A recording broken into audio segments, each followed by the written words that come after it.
Hello folks, Rob, Maximum RD here, and now I've just come back from the post office to pick up this package, and first I'll say, Canada Post sucks.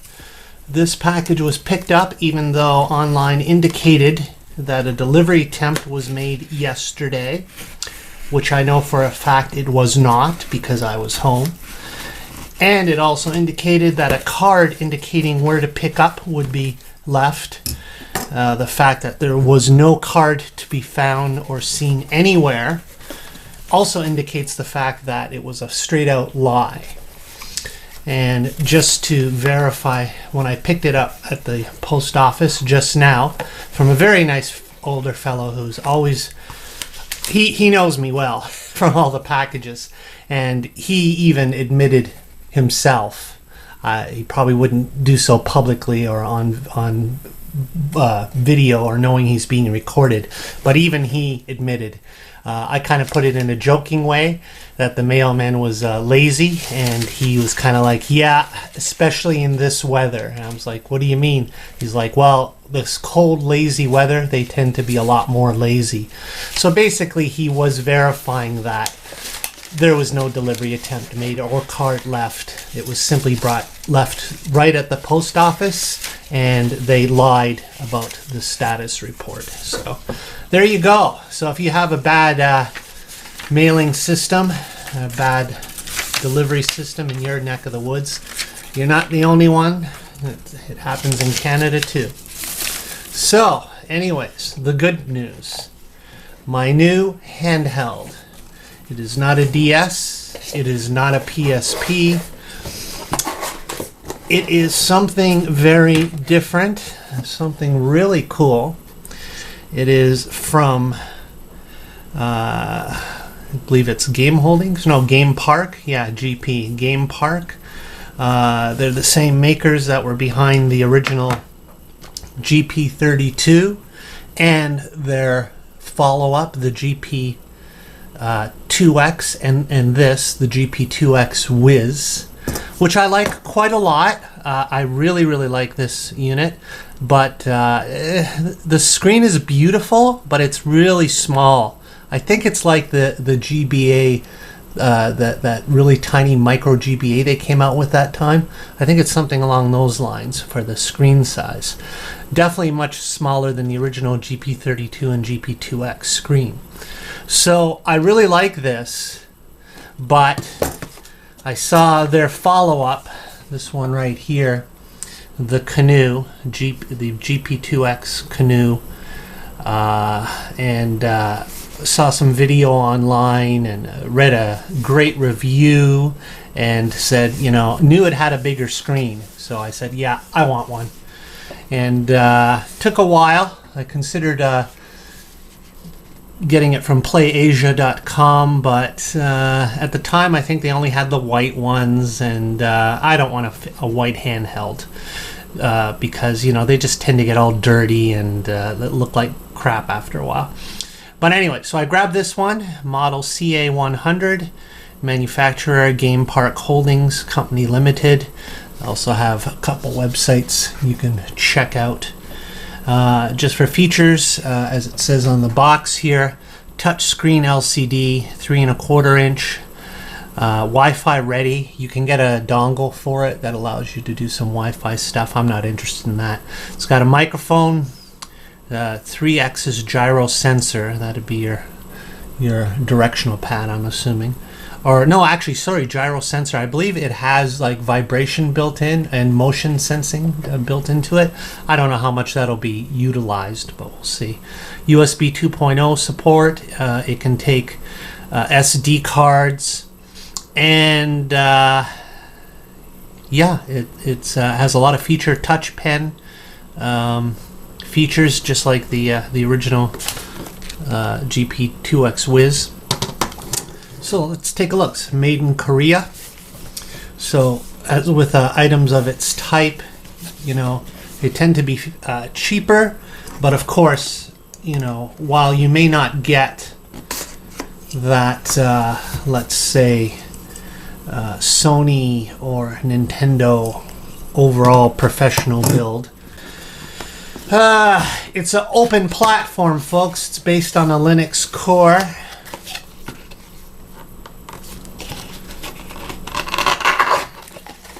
So let's take a look at what's in the box.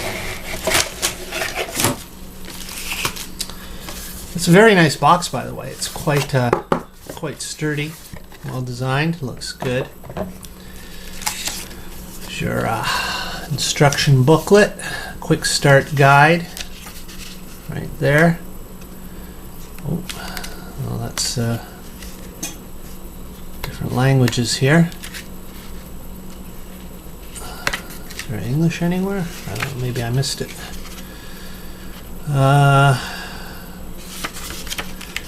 Let's see.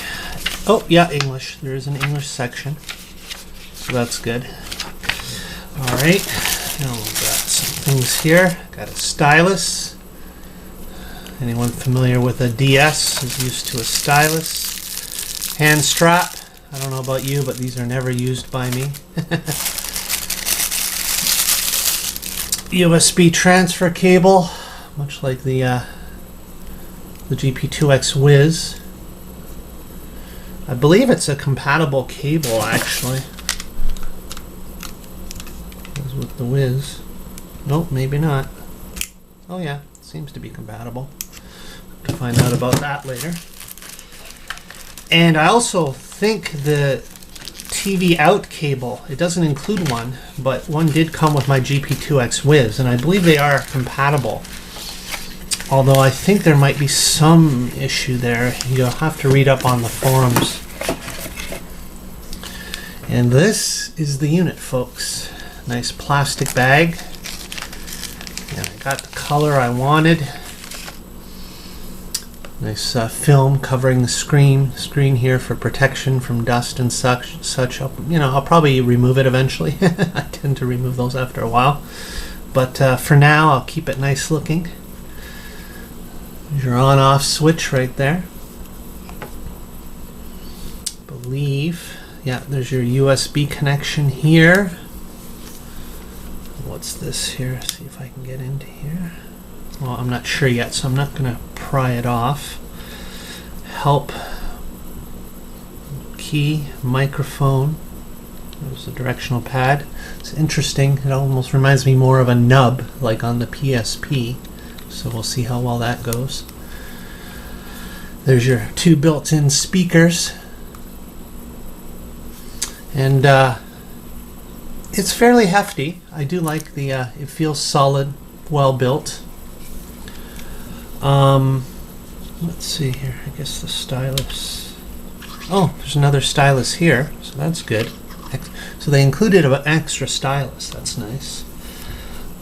Shoulder buttons at the top here. Speaker, slide volume, speaker control. And this here, I think is the symbol where the SD card goes. If I can figure out how to open this. There we go. Okay, so it opens like that. I happen to have a SD card, nothing on it at the moment, but let's insert that. I believe that's the correct manner. There it is. It sits flush, and then you can close it. There we go. It's concealed completely. Now, I believe I need a USB to charge it. It doesn't take external batteries. It probably needs a charging before I can do anything. Let's see. Oh, well, no, it's powering on.